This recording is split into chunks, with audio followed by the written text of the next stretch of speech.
जरा एक पल के लिए कल्पना कीजिए। मान लीजिए हम कोई 4000 साल पुराने एक खंडहर की खुदाई कर रहे हैं। अच्छा। और हमें वहां बेहद चौड़ी और एकदम सीधी सड़कें मिलती हैं, ग्रिड पैटर्न पर बने हुए 2 मंजिला मकान मिलते हैं, और तो और आज के जमाने जैसी पक्की और ढकी भी नालियां भी मिलती हैं। मतलब एक पूरी तरह से विकसित शहर। बिल्कुल। लेकिन हैरानी की बात यह है कि महीनों और सालों के लगातार खुदाई के बाद भी हमें वहां एक भी तलवार, ढाल या युद्ध का कोई भी बड़ा हथियार नहीं मिलता। हाँ, ये बहुत ही अचंभे वाली बात है ना? मतलब मानव इतिहास में जहां लगभग हर महान साम्राज्य की नींव खून से सींची गई है, जहां सत्ता का मतलब ही मार काट रहा है, वहां एक ऐसी विशाल सभ्यता कैसे पनप सकती है जिसे शायद लड़ना ही नहीं आता था। देखिए, सच कहूं तो ये मानव इतिहास के सबसे बड़े और सबसे खूबसूरत रहस्यों में से एक है। हम हमेशा से यही मानकर चलते हैं कि किसी भी सभ्यता के महान होने के लिए एक बहुत शक्तिशाली सेना होनी चाहिए। हाँ, आक्रामक, विस्तार या युद्ध कौशल तो जरूरी माना जाता है। बिल्कुल। ये हमारी सोच का एक डिफॉल्ट पैटर्न सा बन गया है। लेकिन 2400 से 1700 ईसा पूर्व के बीच की ये जो सभ्यता है, जिसे हम सिंधु घाटी सभ्यता या हड़प्पा सभ्यता कहते हैं, ये हमारी इस पूरी धारणा को ही जड़ से उखाड़ फेंकती है। मतलब ये हमें सोचने पर मजबूर कर देती है कि क्या प्रगति और शांति एक साथ चल सकते हैं। एकदम सही। और ये भी सोचने पर मजबूर करती है कि बिना हथियारों के कोई समाज इतने बड़े पैमाने पर कैसे काम कर सकता है। और सबसे बड़ी हैरानी की बात तो मेरे लिए ये है कि 1920 के दशक से पहले हमें इस महान सभ्यता के बारे में कुछ पता ही नहीं था। हाँ, दुनिया यही मानती थी कि भारत का इतिहास बहुत बाद में शुरू होता है, शायद वैदिक काल से या सिकंदर के आक्रमण के आसपास। लेकिन फिर 1921 में एक जबरदस्त खोज हुई। राय बहादुर दयाराम साहनी ने रावी नदी के तट पर हड़प्पा की खोज की। और उसकी ठीक 1 साल बाद 1922 में राखलदास बानर्जी ने सिंधु नदी के किनारे मोहेंजोदारो खोज निकाला, जिसका मतलब होता है मृतकों का टीला। यहाँ पर एक बहुत ही दिलचस्प वाकया है जो इस औपचारिक खोज से बहुत पहले का है, और ये बताता है कि ये सभ्यता असल में कितनी उन्नत थी। अच्छा, ऐसा क्या हुआ था? बात 1850 के दशक की है, जब अंग्रेज इंजीनियर लाहौर और मुल्तान के बीच रेलवे लाइन बिछा रहे थे, तो रास्ते में उन्हें पकी हुई ईंटों के विशाल टीले मिले। उन्हें लगा कि ये कोई साधारण खंडर है, लेकिन उन ईंटों की क्वालिटी इतनी बेहतरीन थी कि उन इंजीनियरों ने वहां से हजारों ईंटें उखाड़ ली। बाप रे! मतलब उन्होंने सीधा ईंटें निकाल ली? हाँ, और उखाड़कर अपनी रेलवे ट्रैक की नींव में बिछा दी। मतलब उन्हें अंदाजा भी नहीं था कि वे 4000 साल पुरानी एक अनमोल विरासत का इस्तेमाल गिट्टी की तरह कर रहे हैं। ये तो सच में दिमाग घुमा देने वाला तथ्य है। 4000 साल पुरानी ईंटें, और वे आधुनिक रेलवे का भार सह रही थीं। बिल्कुल, और वो ईंटें आज भी उतनी ही मजबूत हैं। तो इस गहराई से किए जा रहे विश्लेषण का हमारा आज का मिशन बिल्कुल साफ है। हमें सिर्फ ये नहीं जानना है कि ये शहर क्या थे, बल्कि ये समझना है कि ये काम कैसे करते थे। और बिना हथियारों के ये लोग इतने समृद्ध कैसे हुए? एकदम। इनकी मान्यताएं क्या थीं, और आज के हमारे कंक्रीट के शहरों के लिए उन मिट्टी के खंडहरों में क्या सबक छिपे हैं। तो चलिए वास्तुकला से ही शुरू करते हैं। हाँ, टाउन प्लानिंग उनकी सबसे बड़ी खूबी थी। जब हम इन शहरों का ग्रिड पैटर्न देखते हैं तो ये मुझे आज के आधुनिक चंडीगढ़ या मैनहट्टन जैसा लगता है। लेकिन उस जमाने में ऐसा क्यों किया गया होगा? क्योंकि देखिए, इसके पीछे एक बहुत ही शानदार इंजीनियरिंग और वैज्ञानिक सोच काम कर रही थी। ग्रिड प्रणाली का सीधा सा मतलब है कि मुख्य सड़कें उत्तर से दक्षिण और पूर्व से पश्चिम की ओर जाती थीं, जो एक दूसरे को 90 डिग्री या समकोण पर काटती थीं। बिल्कुल। अब इसके पीछे का विज्ञान ये था कि हवाएं प्राकृतिक रूप से इन सीधी सड़कों से होकर गुजरें और शहर अपने आप साफ हो जाए। अरे वाह! मतलब प्रकृति को ही अपना नगर निगम बना लिया। हाँ, इसे आप एक तरह की ऑटोमेटिक वैक्यूम क्लीनिंग व्यवस्था कह सकते हैं। हवा के दबाव से सड़कों का कूड़ा उड़कर अपने आप किनारे हो जाता था। ये तो सच में कमाल है। और अगर सफाई की बात हो ही रही है तो उनके ड्रेनेज सिस्टम या जल निकासी व्यवस्था का जिक्र किए बिना तो हम आगे नहीं बढ़ सकते। वो तो उनकी वास्तुकला का मास्टरपीस है। स्रोतों में से बहुत उन्नत बताया गया है, लेकिन वास्तव में ये काम कैसे करता था? मेरा मतलब है, क्या ये सिर्फ सड़कों पर बने खुले नालों से थोड़ा बेहतर था? नहीं, ये सिर्फ थोड़ा बेहतर नहीं था। ये अपने समय से हजारों साल आगे था। उन्होंने पकी हुई ईंटों और मोर्टार का इस्तेमाल करके नालियां बनाई, और रिसाव या लीकेज को रोकने के लिए बाकायदा जिप्सम का लेप लगाया गया था। मतलब प्रॉपर वाटरप्रूफिंग की गई थी। बिल्कुल। और घर का जो गंदा पानी होता था वो सीधे मुख्य नाली में नहीं जाता था, वो पहले एक सोकपिट या सोखता गड्ढे में जाता था। अच्छा, ताकि ठोस कचरा वहीं रुक जाए। एकदम सही। ठोस कचरा नीचे बैठ जाता था और सिर्फ पानी मुख्य नाली में बहता था। इससे नालियां चोक नहीं होती थीं। क्या बात है। और सबसे बड़ी बात, नालियों के ऊपर पत्थर की पट्टियां रखी हुई थी, जिन्हें आज के मैनहोल की तरह साफ करने के लिए हटाया जा सकता था। ये तो पूरी तरह से आज का पब्लिक हेल्थ मॉडल है। मतलब सफाई को लेकर वो कितने जागरूक थे। लेकिन घरों की बनावट में मुझे एक चीज बहुत अजीब लगी। कौन सी चीज? देखिए, अगर आज हम घर बनाते हैं तो हम क्या चाहते हैं कि हमारे दरवाजे और बड़ी खिड़कियां मेन रोड की तरफ खुलें, ताकि हम बाहर की चहल पहल देख सकें। हाँ, फ्रंट फेसिंग घर सबको पसंद होते हैं। बिल्कुल। लेकिन हड़प्पा सभ्यता में घरों के दरवाजे मुख्य सड़क की ओर न खुलकर पीछे की गलियों में खुलते थे। क्या इसका मतलब यह है कि उनके लिए प्राइवेसी सबसे ऊपर थी या वे कुछ छुपा रहे थे? देखिए, प्राइवेसी इसका एक बड़ा हिस्सा जरूर थी, लेकिन इसके पीछे एक बहुत ही व्यवहारिक लॉजिक ज्यादा काम कर रहा था। वो क्या? मुख्य सड़कें जो थी ना, वो व्यापार और भारी बैलगाड़ियों की आवाजाही के लिए इस्तेमाल होती थी। वहां काफी शोर रहता था और बहुत सारी धूल उड़ती थी। अच्छा, तो धूल और शोर से बचने के लिए? हाँ, अगर मुख्य दरवाजा सीधे सड़क पर होगा तो घर में धूल और शोर दोनों बेतहाशा आएंगे। इसके अलावा सुरक्षा का भी एक पहलू था। वो कैसे? पीछे की गली में दरवाजा होने से बच्चों और घर के सामान की सुरक्षा ज्यादा अच्छी तरह सुनिश्चित होती थी। तो ये उनकी बहुत ही सोची समझी टाउन प्लानिंग का हिस्सा था। ये तो बहुत लॉजिकल है। लेकिन मैंने पढ़ा है कि हर नियम का कोई ना कोई अपवाद होता है। तो क्या कोई ऐसा शहर था जहां ये नियम लागू नहीं होता था? बिल्कुल था, और वो इकलौता अपवाद है लोथल शहर। लोथल? हाँ, लोथल में घरों के दरवाजे पीछे की बजाय मुख्य सड़क की ओर ही खुलते थे। ऐसा क्यों? क्या लोथल के लोगों को धूल और शोर से कोई परेशानी नहीं थी? नहीं, बात धूल की नहीं थी, बात लॉजिस्टिक्स की थी। लोथल उस समय का एक बहुत ही बड़ा औद्योगिक नगर और बंदरगाह था। अच्छा, एक कमर्शियल हब? हाँ, एक व्यापारिक हब। तो वहां के जो ज्यादातर घर थे वो सिर्फ रहने के घर नहीं थे, बल्कि वो वर्कशॉप या गोदाम भी थे।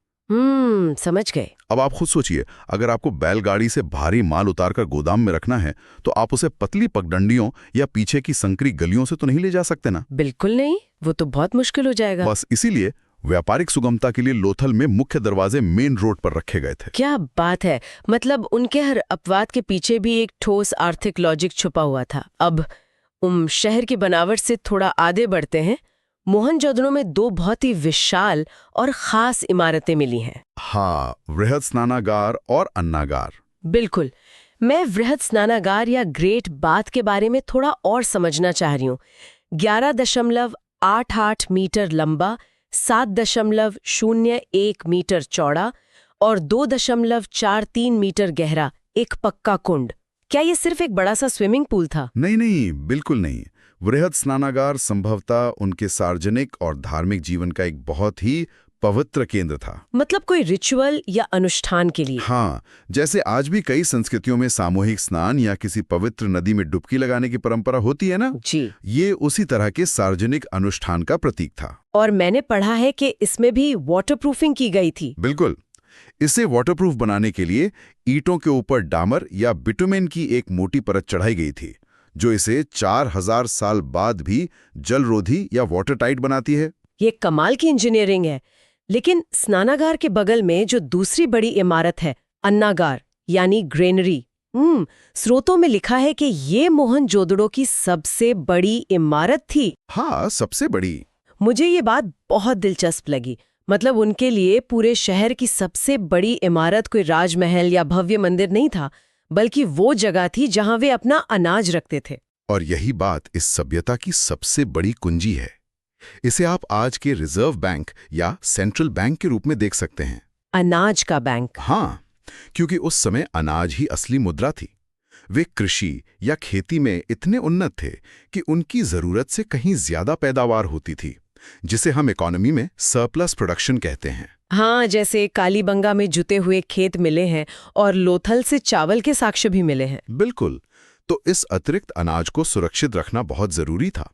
बाढ़ या सूखे जैसी आपदा के समय पूरे शहर को खिलाना और उसी अनाज से कारीगरों या मजदूरों को वेतन देना, ये सब काम इसी अन्नागार से होता था। मतलब वो सिर्फ एक गोदाम नहीं था, वो उनकी पूरी अर्थव्यवस्था का दिल था। एकदम सही। ये बहुत तार्किक है, लेकिन यहीं पर मेरे दिमाग में एक बड़ा सवाल आ रहा है। अगर अनाज उनका धन था और अन्नागार उनका बैंक, तो कोई ना कोई तो ऐसा होगा जो इस पूरे बैंक को कंट्रोल करता होगा। जाहिर सी बात है, कोई अथॉरिटी तो होगी। हाँ, क्योंकि आमतौर पर ऐसा इंसान कोई शक्तिशाली राजा होता है जो किसी भव्य महल में रहता है, या फिर कोई बड़ा पुजारी होता है जो किसी विशाल मंदिर में बैठता है। लेकिन हमारे स्रोतों के अनुसार वहां न तो बड़े महलों के अवशेष मिले हैं और न ही मंदिरों के कोई स्पष्ट प्रमाण। तो फिर इस इतने सुनियोजित शहर को आखिर चला कौन रहा था, और उनकी मान्यताएं क्या थीं? देखिए, ये पुरातत्व की दुनिया का एक बहुत ही बड़ा और दिलचस्प डिबेट है। जब हमें खुदाई में मंदिर या महल नहीं मिलते हैं, तो हम मूर्तियों और मोहरों की ओर देखते हैं, कुछ सुराग पाने के लिए। तो मूर्तियों से क्या पता चलता है? हमें खुदाई में बहुतायत में मिट्टी की बनी महिलाओं की मूर्तियां मिली हैं, जिन्हें मातृ देवी या मदर गॉडेस माना जाता है, और इन्हें उर्वरता या फर्टिलिटी की देवी के रूप में देखा जाता है। अच्छा। इसी आधार पर कई इतिहासकार ये मानते हैं कि शायद ये एक मात्र सत्तात्मक समाज रहा होगा, जहां महिलाओं का दबदबा था। जरा रुकिए, मुझे इस बात पर थोड़ी सी शंका हो रही है। बताइए, क्या शंका है? मतलब सिर्फ इसलिए कि हमें महिलाओं की ढेरों मूर्तियां मिली हैं, क्या हम सीधे ये निष्कर्ष निकाल सकते हैं कि महिलाएं ही सत्ता में थीं? आपका पॉइंट तो है। क्या ये सिर्फ एक उर्वरता या फर्टिलिटी कल्ट नहीं हो सकता? मेरा मतलब है, दुनिया में ऐसे कई पितृसत्तात्मक समाज रहे हैं जहां देवियों की पूजा बहुत धूमधाम से होती है, लेकिन जमीनी हकीकत में सत्ता पुरुषों के ही हाथ में होती है। हाँ, ये बात तो है। तो क्या इतिहासकार इस बारे में पूरी तरह आश्वस्त हैं कि वो मात्र सत्तात्मक ही था? ये बहुत ही बेहतरीन और क्रिटिकल सवाल उठाया है आपने। सच कहूं तो हम 100% आश्वस्त नहीं हैं। ये सिर्फ एक मजबूत अनुमान है। लेकिन ये अनुमान सिर्फ मूर्तियों के मिलने के आधार पर नहीं लगाया गया है, बल्कि क्या नहीं मिला उस आधार पर भी टिका है। क्या नहीं मिला मतलब? देखिए, अन्य प्राचीन सभ्यताओं में हमें राजाओं की विशाल मूर्तियां मिलती हैं, युद्ध करते हुए आदमियों के चित्र मिलते हैं, या शक्ति प्रदर्शन करते हुए पुरुषों के बड़े बड़े स्मारक मिलते हैं। हाँ, इजिप्ट या मेसोपोटामिया में तो ऐसा बहुत है। बिल्कुल, लेकिन हड़प्पा में ऐसा कोई भी पुरुषवादी शक्ति प्रदर्शन या माचो मॉन्यूमेंट नहीं मिला है। अच्छा।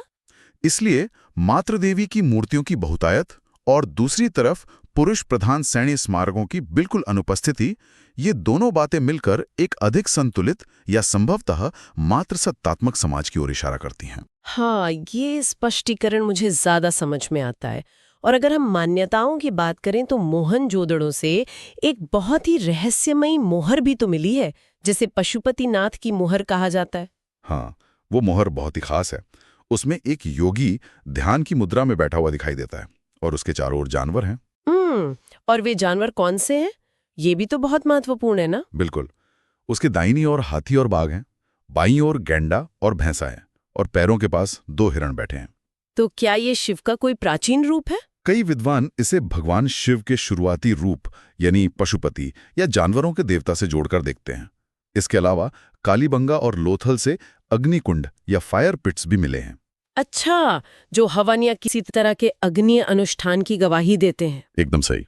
मतलब उनकी आस्था मुख्य रूप से प्रकृति, पशुओं और अग्नि के इर्द गिर्द घूमती थी। लेकिन एक बात जो मुझे सबसे ज्यादा परेशान कर रही है वो ये है कि हम उनके शहरों, उनकी नालियों और व्यापार के बारे में तो इतना कुछ जान गए। हाँ। लेकिन हम ये नहीं पढ़ पाए कि उन्होंने खुद अपने बारे में क्या लिखा है। उनकी लिपि अब तक क्यों नहीं पढ़ी जा सकी है? इसका सबसे बड़ा कारण ये है कि हमारी आज की भाषाओं की तरह उनकी लिपि में अक्षर या वर्णमाला यानी अल्फाबेट्स नहीं है। तो फिर वो क्या है? उनकी लिपि भावचित्रात्मक या पिक्टोग्राफिक है। वे चित्रों और प्रतीकों के जरिए अपनी बात कहते थे। और एक और बात, ये लिपि दाएं से बाएं लिखी जाती थी, उर्दू या अरबी की तरह। हाँ, और इसे न पढ़ पाने का सबसे मुख्य कारण ये है कि हमारे पास कोई रोजेटा स्टोन नहीं है। रोजेटा स्टोन, इसका क्या मतलब हुआ? देखिए, मिस्र की जो प्राचीन लिपि थी, जिसे हायरोग्लिफ्स कहते हैं जी, उसे हम इसलिए पढ़ पाए क्योंकि हमें एक ऐसा पत्थर मिला जिस पर एक ही आदेश 3 अलग अलग लिपियों में लिखा था, जिसमें मिस्र की लिपि भी थी और प्राचीन ग्रीक भी थी। ओहो, और ग्रीक तो हम पहले से पढ़ना जानते थे। बिल्कुल। ग्रीक हम जानते थे, इसलिए उसकी मदद से हमने मिस्र की लिपि को डिकोड कर लिया। या उसी पत्थर को रोसेटा स्टोन कहते हैं। समझ गई। लेकिन सिंधु घाटी सभ्यता की लिपि के साथ दिक्कत ये है कि हमें आज तक ऐसा कोई द्विभाषी या बाइलिंगुअल अभिलेख नहीं मिला है जिससे हम उसे किसी ज्ञात भाषा के साथ मैच करके डिकोड कर सके। अच्छा, तो इसीलिए इसे अब तक नहीं पढ़ा जा सका है। हाँ, और इसीलिए ये काल आज भी आद्य ऐतिहासिक काल या प्रोटो हिस्टोरिक पीरियड माना जाता है। यानी इतिहास का वो समय जिसकी लिखित जानकारी तो मौजूद है पर हम उसे पढ़ नहीं सकते। मतलब उनके पास कहने को बहुत कुछ था, लेकिन हमारे पास उनकी आवाज सुनने का कोई तरीका नहीं है।